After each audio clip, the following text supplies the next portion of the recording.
Good evening, everybody. We're delighted to have with us today Anthony Johnson from Nurses United, which is a grassroots organisation which helps nurses with their activism. So Anthony's hopefully going to explain a bit more about Nurses United, and he's also going to give us hopefully an update on where the nurses' strike action is as of today. So I'll say no more, but to hand over to Anthony. Thank you, Anthony. Thanks, Carol. Thanks for having me as well, everyone. Yeah, I guess I'm gonna go about it a bit roundabout in terms of probably going first with like the update on where the nurses' strikes are, because I'm sure that's going to be the thing that people are most interested in. But just in terms of me, who I am, so I'm a nurse by background. I'm also one of Nurses United's organisers. I'm one of the people who helped set it up as well. My background's in health visiting. I've worked all around the country doing that. But at the moment, because I want to get more involved in like the pay campaign and get more involved with rank and file activism, I've took a job as a cardiothoracic nurse. Because the nearby trusts near me, Mid South Essex, didn't manage to go on strike. It's the third largest trust in the UK, so I'm there because I want to try and make sure they do go out on strike. But in terms of an update on the nurses' strikes and where we are, so I'm sure people like yourselves will know, but the average nurse is a top band 5 nurse, it's called, a staff nurse. I'm one of them, and we've lost around about a third of our wage due to inflation over the last 13 years.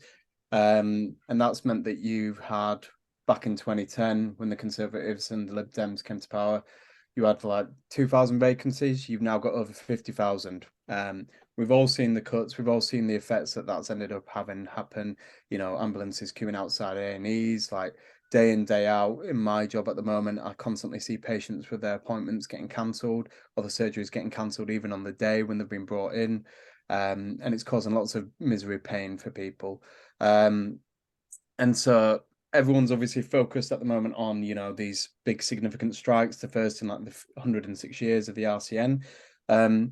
But really, I think that this is something that's been coming, at least from my perspective, for the last 8 years since I got involved with activism, because we've had a succession of slowly changing and developing, especially the RCN, but also the wider health unions, to be able to make it possible that we could even pass a strike. And I think that Nurses United and lots of grassroots organisations have played a part in that. But yeah, I think that it's been really important with the nurses' strikes to remember that this is not just about pay. This is about safe staffing. It's about making sure that we make sure that the NHS is able to survive.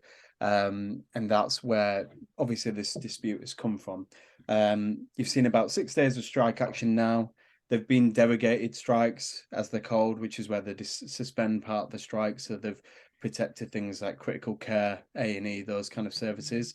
But now it's looking like, unless there's a legal challenge, which might happen, 30th to the 2nd of May, there's going to be 2 days basically of all-out strike in all the trusts that have passed, which is I think around about 176 NHS trusts. The RCN is going to hold 2 days of strike action. We're seeing that the government might launch a legal challenge because they're trying to say that that's towards the end of the RCN's mandate. But hopefully this is going to be the first time that we've seen this kind of strike by nurses in the UK. It's hopefully going to bring the government to the table. You've seen that there's overwhelming public support for it. And you also seen that, you know, the government's also currently refusing to negotiate. Beyond that, there's meant to be strike action and another set of ballots take place, and potentially strike action until Christmas because we'll get a new 6-month mandate. That's meaning that, obviously, as we've all seen, initially the RCN said that they wanted us to accept this pay deal. Grassroots members organised and forced a rejection for it, which is also pretty significant. We're also then planning that grassroots members are going to be the ones who do the work to get this stuff done again, where we managed to get a successful vote again for industrial action, because there's some shenanigans going on within our union that mean instead of disaggregating and making it so that we can go on a trust by trust basis, which makes it easier for us to successfully strike in the UK, you're seeing us do an aggregated ballot which could put this whole dispute at risk. But we'll see. It's all to play for. Grassroots members are obviously going to be doing our work. We're going to be organising to make sure that that happens. And I suppose that's where I bring in NU and, you know, the role that we've had to play in groups as well, like NHS Workers Say No are part of that.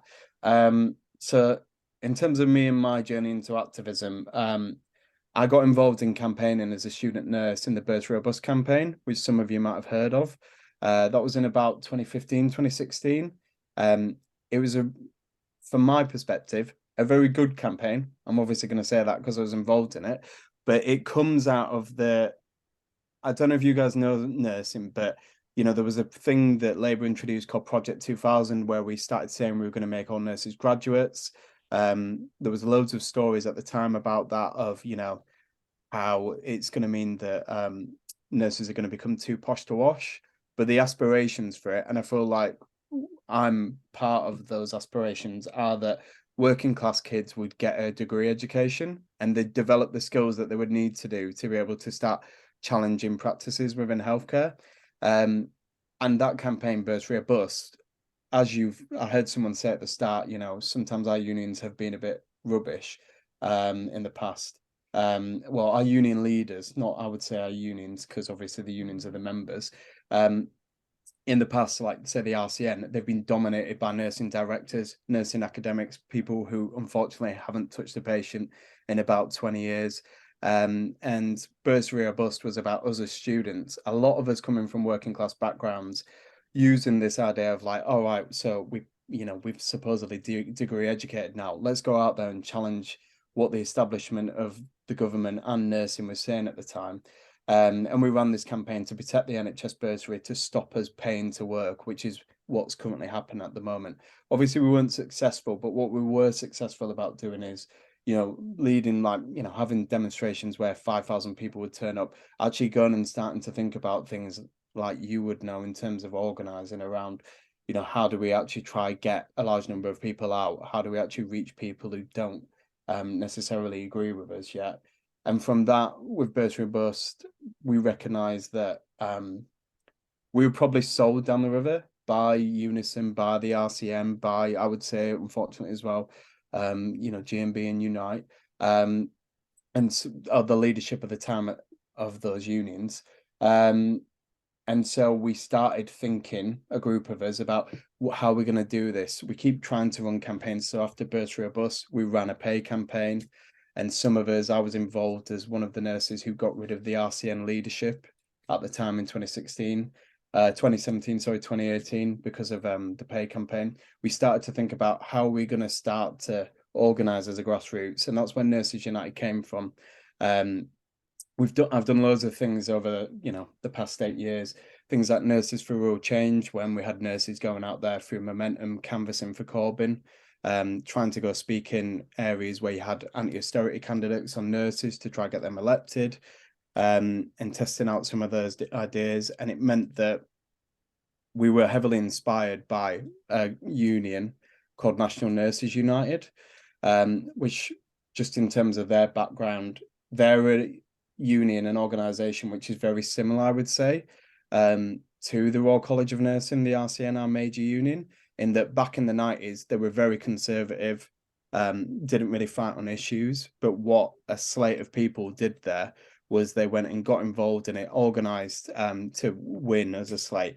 And they drastically changed that union now, so that the starting salary, because obviously they'd go out and strike and go for supermajority strikes, is the starting salary in California is now 86 grand in pounds. They have nurse to patient ratios, which are legally mandated. It's an issue where Arnold Schwarzenegger literally lost the election as the governor of California because he tried to pick a fight with the nurses. The nurses end up like pushing for things like Medicare for All, which is a pseudo version of the NHS in America. You know, they almost helped get Bernie Sanders elected. So they got in touch with us after all the things that we'd done, seeing the things we'd done to hold the RCN to account, a lot of their old leaders. And they brought us over to the States to try talk to us about, like, you know, organising being something that we could use, and like deep organising being something we could use to be able to win change in the UK and shift the landscape And from that, obviously, we set up Nurses United with that goal of, we've got some skills, we've tried some stuff out. Unfortunately, those things don't seem to be prioritized at a national level by unions. Can we go support grassroots nurses to be able to pick those skills up? And can we get those, what I would say, like your average middle of the road voter nurse, and politicize them and get them involved in activism and organizing? So I started this role in terms of Nurses United before I went back into a clinical role in March 2020, literally 1 week before the lockdown. And initially what we wanted to do is pick up some of the similar ideas, because we just tried to help get Corbyn elected on, and have nurses canvassing to get safe staffing legislation. But quickly it became obvious you can't do that, because we're about to have a pandemic. Nurses aren't going to have PPE. Lots of people are going to have their lives put at risk. So we did the things that what nurses said that we should be doing. So we did things like we created a PPE tool to survey nurses' access to PPE. And that got taken and stolen by the RCN and used for their things, because what's called an outrider organisation will try do things, including deep organising, with the hope that that will get taken up and stolen by larger institutional actors like the RCN, like Unison, like Unite. So when we did our PPE survey and it got stolen, great. We then linked up with grassroots PPE providers, because everybody was 3D printing visors at the time. That got taken by Unite. They started partnering with a group we did called Frontline. We kept a record when Matt Hancock said he didn't know how many nurses who died, of all the nurses, healthcare workers. It started off as nurses, it then became healthcare workers, it then became health and social care workers. So all the people who died from COVID. And we did that with a group, an independent nursing outlet called Nursing Notes, to make sure that people weren't forgotten. But from that, we realised that people of colour, nurses of colour, were also most likely to die. So from that, when George Floyd was murdered, we also set up a Nurses of Colour network who are still going, still doing work in terms of how they track racism, how they try to put forward policies for an anti-racist agenda in the NHS. And also we did the pay campaign, which we've been doing now for about 3 years, since 2020. And again, we did what we would say deep organising, but in that sense, we would do something similar to Momentum, where when the government said they weren't going to give us a pay rise, we, ended up supporting groups like NHS Workers Say No, to hold 40 simultaneous demonstrations all across the UK. So we do things like teaching people like how you hold a demonstration, like what are your legal rights to do it in COVID? How do you do a health and safety risk assessment because of COVID? We train people because of we're incubated by a group called NEON, which some of you might know, called the New Economy Organising Network. We obviously then have good links from then with the press. So we'd run polling on nurses' pay rises. I think we've trained like hundreds of nurses now in how you do press skills to try get grassroots nurses in the media. And we obviously teach people how to have one-to-one conversations, how to map, doing the work that really should be done by unions, but eventually would end up getting adopted to the point that now you've seen the fruits of it 3 years on. Because of us, because what we did do is we did try get loads of nurses to run for positions within their unions, which meant that I personally got banned by the RCN from holding office within it. We ended up seeing the RCN spend 500 grand on implementing an organising model. And that's the reason why I would say they've even been able to do this now. They hired loads of organisers from places like ACON. The head of organising from the RCN used to work for Nurses United as one of our organisers. And that's why you've seen this land shift in their approach, because you've now got a much more organised grassroots membership. You've got organisers who are actually doing the jobs properly. And you're really seeing it becoming possible, even when the RCN pushes and accepts recommendation, for them to be able to, successfully, the establishment of the RCN successfully be able to ruin a campaign that grassroots members want. Instead, now, we're organised, we know what we're doing, and it's really paid off. So, yeah, that's us. That's an update in terms of where we are in terms of nurses strikes, and that's where things have come from. Is I would say, a good 6 years, if not longer, of work. But yeah, organizing works, doesn't it? Thank you very much indeed. That's really interesting to note how much, what a difference you've made. That's really encouraging. And could you explain? I've got one question before anyone else comes in. What does an aggregated ballot mean? Because you mentioned that right at the beginning, an aggregated ballot. And I'd like to know a bit more about this nursing union in California that's has such an impact and inspired your people as well. So if people, other people don't mind, if I could just come in with those two questions straight away, and then I'm opening the floor to anybody who would like to ask Anthony questions. So over to you, Anthony. Yeah, sure. So an aggregated ballot is basically where instead of the dispute being with like Mid and South Essex, where I'm based, it's going to be with NHS employers. So they're aggregating all the different votes across all the NHS in England. We were pushing as grassroots members about for now like the last 3 or 4 years that they should disaggregate, which is what they did for the ballots where they were successful. So instead of them balloting NHS employees, they just ballot Mid and South Essex. That meant that unfortunately half of the trusts didn't go over the line. But I would say that that's because there's still some historic weakness. You know, nurses aren't generally that organized. But it meant that in places where people were organized, you weren't being held back by the disorganized areas. So like, I hope you can hear from my accent. I used to be in Leeds, and when I went back up to Leeds in 2019, even though I was working in the community, I spent regular periods, like every week, I was going around canvassing the nurses there. So it meant that places like that were always going to pass. They were probably always over the threshold of, 50% turnout, 40% voting yes. But they weren't going to ever get that because of the aggregation that used to happen. So that's where we are now. Like, we're having an aggregated ballot, theoretically based on the returns from our initial indicative ballot, where 61% of people turned out, and I think it was like 90% reject. You should see us reject that, but that's an online ballot. So we're now going to go into a postal ballot. That might be the thing that ends up stopping us from going out on strike. So it could all be over this campaign within the next 6 weeks, a month or so, if we aren't successful with passing those ballots. But that's the reason why people need to be canvassing, and why, we try to help throughout this period support people who were in areas where they didn't pass, to understand how they could start mapping out the workplaces, how they could start having those conversations to try shift enough people into voting. Because say where I now work in MSc, the NHS, its whole recruitment strategy is to hire thousands of internationally recruited nurses who historically don't join unions. They don't vote yes because they think it's going to affect their visa, even though it won't.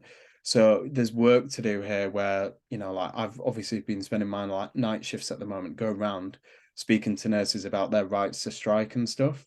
And so, yeah, that's the work that needs doing. In terms of National Nurses United, they're an amazing union. Like they show you like how and it's something that we do obviously in NNU, but we have no, and National Nurses United in the UK, we have nowhere near the resources because we're a grassroots outfit, and they're fully fledged union that have probably millions of pounds in the bank. They could hold a training session on pressure ulcers, and it will be about how you've got to get involved in the union, how social determinants of health are political, how you can't just, if you're a nurse, you can't divorce politics from campaigning. We do not have that in the UK, apart from obviously what I would say NU does. In the Royal College of Nursing, they try to steer clear of politics. Like, you'll see like the president of the RCN turn up at the Conservative Party conference, have police sat there, and it's like, where is the political awareness of what that symbolizes, and recognizing that you're never going to influence the government of the day into actually working with nurses. But that's the kind of like political illiteracy you see within the UK, I would say, for nursing. I think Florence Nightingale as a symbol is like pretty dangerous because it pushes forward this idea of nursing being a vocation rather than a profession. And this whole idea of angels, it means that then you're not allowed to take toilet breaks, you're not allowed to complain when you can't get PPE, and you can't complain about your pay, really. And so NNU, I would say, are just a really impressive union that pushed forward this idea that it doesn't matter what they're doing. If it's clinical training, they'll make it be about how you have to be political. You know, they'll have the relationships they have with celebrities. I just can't explain like how amazing the event I went to for them once was where we had a demonstration sit straight down San Francisco from one of their conferences, and then you had loads of celebrities there, and instead of them just in the UK, when we had a celebrity work with the RCN, it was Amelia Clark, and she basically told us a bedtime story about how great nursing is. In America, NNU had all these actors there, and they were basically reading like really political pieces from like MLK, like, you know, it would be like Malcolm X speeches. They'd be reading speeches about radical feminists, and it was there to politicize their members. So they're always constantly going and doing the work that you need to do to create, I would say, like a radical outfit of nurses. And that's where we're heavily inspired by that. And I wish, you know, if I had the money the RCN did, things would be great. But, you know, things need to obviously change within our unions and the union leaderships, I would say. Just picking up on John's point, I wish I should have asked in the chat what you meant by two-tier system, but grants. So for student nurses, basically, yeah, it just means two separate unions. No, two separate salaries. Oh, right. In For terms of firms the nursing going pay in, spine. Yeah. So nursing pay spine, apparently the RCN's got commitment that they're going to be able to have this negotiation to have a nursing pay spine. I think it's a really bad idea. So do lots of grassroots nurses. The RCN, they always talk about like the professional side of the RCN, because I heard someone say the RCN historically being a professional organization. Even the professional side of the RCN, like I would say the right wing of it, thinks it's bad at that part of its role. But I would say that a lot of grassroots nurses are very vehemently opposed to a nursing only pay spine, purely because, you know, we can all see through the idea that the government would give us a pay rise this year, and then in future years you'd get the same rise as everyone else. I also don't see how the RCN thinks it's going to get it through when, you know, 2024 general election is going to come up, and there's no way that Labour is going to not take advice from Unison, GMB, and Unite about a nursing only pay spine, which all three of them oppose it. So I think that's dead in the water, to be honest, but we'll see. The RCN might try to shove it through. They brought back the bursary, and it's what the Conservatives do a lot. They're really good at rebranding, like, and taking left-wing frames, aren't they? So they took the bursary, but it's less than it used to be. It's not to the level that it should be to be able to afford to live on. So you get a bursary, but you also still have to get in debt. I think we used to say something like the average nurse now, student nurse, is paying £26 an hour to work. So I once met with a QC and tried to make the argument that it's essentially indentured servitude, because you can't qualify unless you pay these loans, which is ridiculous, especially given the profile of student nurses as well. Legal mandate. The legal mandate is at risk if they don't pass this ballot. So if they don't pass, the ballot's probably going to open mid-May for the RCN, and it'll probably last for about 4 weeks. If they don't pass it, it could be all over for them having a mandate for strike action, which then means that grassroots nurses are going to have to find other avenues to be able to hold the RCN to account. The other thing I should mention, just, and this has been a theme throughout, it is taken, like, it's not just, by the way, just myself, it's like lots of grassroots nurses who have been doing all this work.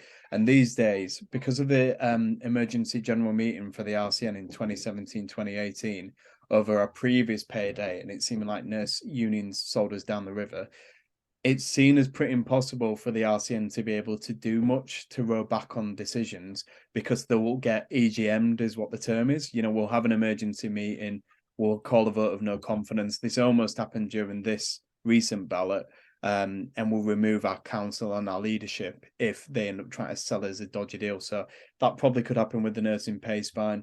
It will happen if this aggregated ballot doesn't work out as well. We would find ways to hold them to account. Because you see now that nurses want to be in dispute. They are fed up of like continuing to see below inflation pay increases and dodgy deals be put through. Me personally, why aren't I able to hold office? I'm still a member of the RCN, but anyone in the core leadership team of Nurses United or who was in a paid role wasn't allowed to hold office because the RCN got a dodgy legal opinion to say that we were actually a union. So their opinion legally was that I was the General Secretary of Nurses United, even though we're a grassroots outfit. That's the reason why I can't hold office. Cogs, so Nurses United and NHS Workers Say No. So we helped NHS Workers Say No when they set up. I was one of the original admins for it. We ended up making the decision to pull away from them because of political differences.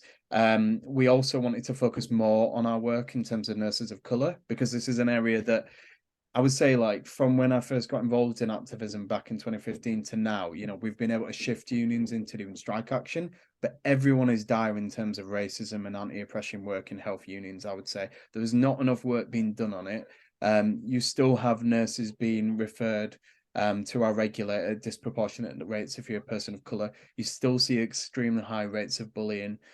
So we've been doing work at the moment in Edinburgh, and I think it's Oxford, at trying to organise grassroots collective of workers of colour, not just nurses, to start having discussions about racism, try to get them to start thinking about how they can challenge issues. Because again, being an outrider organisation, we want to do this work and then ideally hand it to a union that's willing to take it on. In terms of getting involved locally, so I would really urge people to actually be going and like canvassing outside hospitals, or you know, it's public buildings. COVID regulations have like dropped now to an extent. You're able to go around and canvass. All I do even when I'm out canvassing is I ring the ward bell. I ask if I can speak to nurses, and I speak to them about like their rights. You can get leaflets from the RCN's website or any different union. You know, I could happily send leaflets to people if they wanted it, because that work does need doing. Like Alec was saying, it is really patchy. You know, we've got really dense areas where we'll have WhatsApp groups that, you know, are amazing in terms of places like Leeds or where I am in Essex, where you've got really active bases. You've got other areas where it's a bit of a vacuum.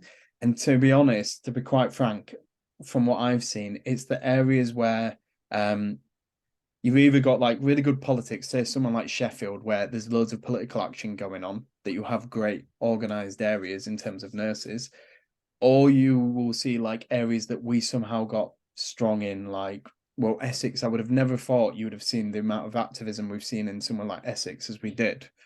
And those areas are really well organized. There's areas in between though where you might have nominal union density, but they're not organized, and those areas don't get touched. To that point though, like, the reason why I would say the RCN managed to initially push its ballots on top of all the other things I've said is because they're scared of not being seen to do their job properly. The RCN now pulls its staff from casework, and it will get them actually spending their time on the ground speaking to workers. That's something that needs to happen within Unison, because at the moment it doesn't. Like, Unison, I would say, doesn't have the level of grassroots organization that you see in the RCN now. And it's a really perverse situation. But, you know, back when I was a student, I was a member of Unison, I was a member of Unite, I'm still a member of Unite, and I was a member of the RCN. We made a conscious decision to get involved in the RCN because the political view was, if you sort out the RCN, it will force the other so-called more militant unions to sort out their acts. We've shifted the RCN now. It's up to members in Unison to be trying to take on some of these lessons. Like, you know, unfortunately, in Unison and Unite and say GMB, you can't easily find out where your branch is. You can't find out how you can get in touch with your local reps. That stuff needs to change. To shop steward committees, so they're called staff sides in NHS trusts, and unfortunately, they are not doing their role properly. They often tend to be political theatre, where, you know, each union's trying to one up the other. There isn't good coordination. So I'll be honest, I am similar to Alec, thinking it's all to play for. You know, we could manage to do this. It will be because of grassroots workers, but I wouldn't say there's like the level of structure and organization that there should be. And that's something that we need to sort of act out about in health. You know, we need to get much better at becoming a bit more formalized in terms of our organization. But as you've seen with groups like Nurses United, when we did that, we set a group up to do that level of organization. The RCN passed rules to ban us because they wanted to try maintain control over the bureaucracy. So it's important for, I guess, you know, people like yourselves and members of the public to support us in doing that work, because it makes it hard for the RCN to get away with their act or other different union bureaucracies. International College of Nursing, they are funded by Private Pharma. They do very bad stuff, if you ask me. Though I hope they don't sue me. They often act with, like, they were set up by the RCN, so they act like an international Royal College, really. And they think of probably the most strongest thing they would do is lobby. I mentioned Global Nurses United in the chat.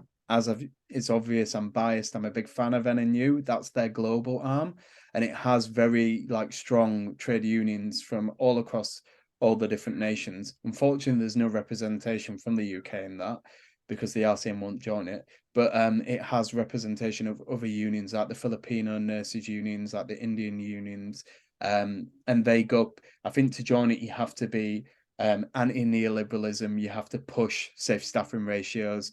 So maybe the RCN wouldn't necessarily join it at the moment where it is. But that's what I would say that, you know, we should be looking for in terms of international solidarity and working within the RCN and the BMA. Apparently they do work, they are trying to coordinate. But I would actually say at the moment, because the BMA, as you all saw from the junior doctor strikes in 2015, I feel like they're further along in their evolution to becoming much more of a fully fledged union. Like the junior doctor committees now are in charge in terms of their council and stuff, and have much more of a say over things.